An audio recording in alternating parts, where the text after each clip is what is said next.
I'm Terry with Fathom 5. We're here at DEFCON. We're doing our CTF Cyber Sinkex, and we're part of the ICS Village. It's the first time we've been part of the ICS Village, so we're going to walk around and talk to some of the other people in the village and see what they have going on.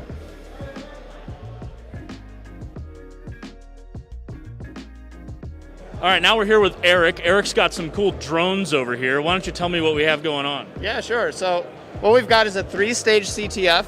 It starts out with sitting at the computer. You've got to unlock the box that contains the drone controller. That's using a Bluetooth low energy lock that has a heap overflow exploit available for it. Next, once you get the controller out, you have to disable this laser that's shining at the drone, preventing it from taking off. It's connected to the Wi-Fi network that's running a program that's vulnerable to a buffer overflow.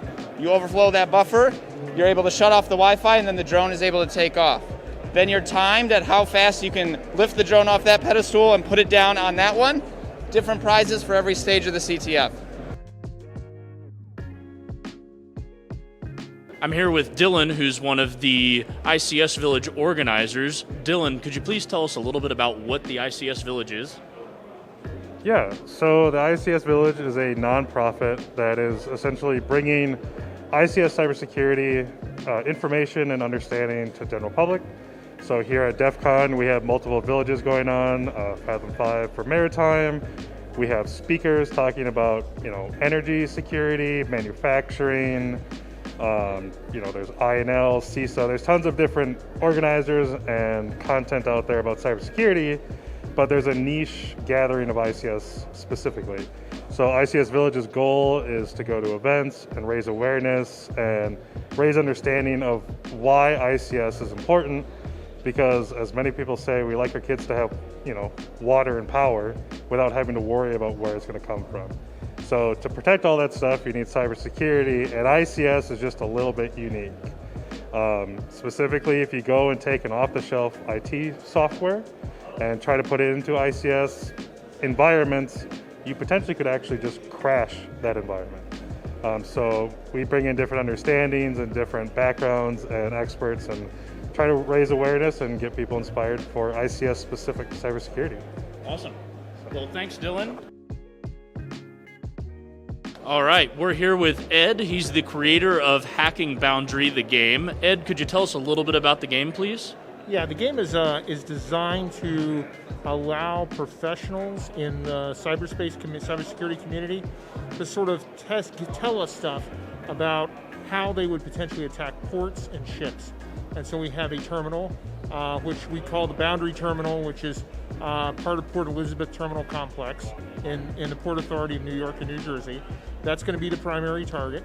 It's very similar to the APM terminal, we just renamed it. Which is the primary Maersk terminal for the shipping line to bring containers into the United States. And so we have all the various networks and supporting infrastructure available to the players to attack or to deal with, as well as the shipping line itself, the shipping line which is called WLO, Worldwide Logistics. And they run ships, and so the players can attack ships as they come in. They can attack the port pilots and the pilotage, and they can go after the cranes, the automated systems, the electrical systems, anything they want to. And the idea is that we want to look at use their expertise to tell us stuff that we don't know. At the same time, we want to give them a fun time. That's the trade, right? Right. We want to have a fun game that people can play and actually enjoy themselves in planning attacks and competing against with each other. So we have both of those elements of the game in the game. That's awesome. Well, thanks, Ed. We're here with Nick, who's part of Hack the Microgrid. Nick, can you give us a little explanation about what's going on over here? Sure. So the basics of this is we have 2 little Christmas villages set up around here where you will get to destroy them and cause havoc and mayhem. These are representations of 2 types of microgrids. One is a photovoltaic system, which is what the little solar panels are for. The other is a wind farm generated system.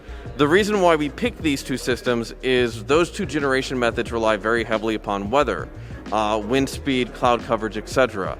In order to improve and maximize grid efficiency right now, a lot of these systems have become adopting using weather forecast models in their microgrid management server to kind of do predictive behaviors of how their grid will perform throughout the day.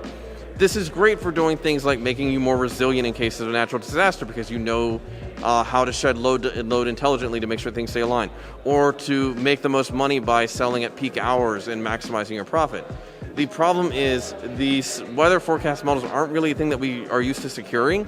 They're not like the real-time weather data that we use for aviation or for flight management systems. They're their own kind of separate thing.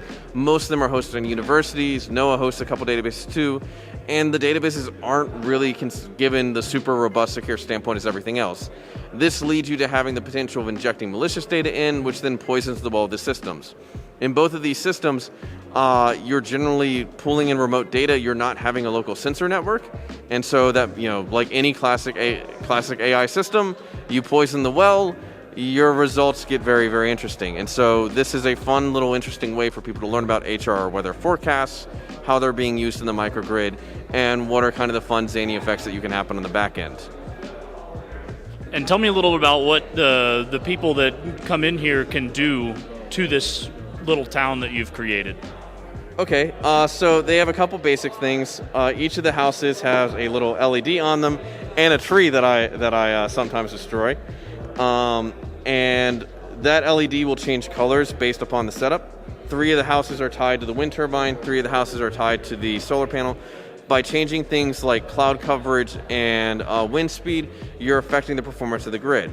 However, there's a catch. You're not actually creating weather. And so if I tell it there's a tornado, nothing bad happens because I'm not actually spawning a tornado. But if I go in and say, okay, in the real world, there's going to be a storm happening, but I'm going to tell you there's not. And so then the system will perform poorly because the microgrid isn't going to be working. A good real-world example of this is earlier this year in February-ish, I want to say late February, when Russia began their invasion of Ukraine and they shut down a lot of the SATCOM networks. There was a German wind farm that lost control of their wind turbines for about 30 minutes. Now, in the real world, nothing bad happened. It was only 30 minutes. There's not that much that can go wrong. But that kind of disconnectivity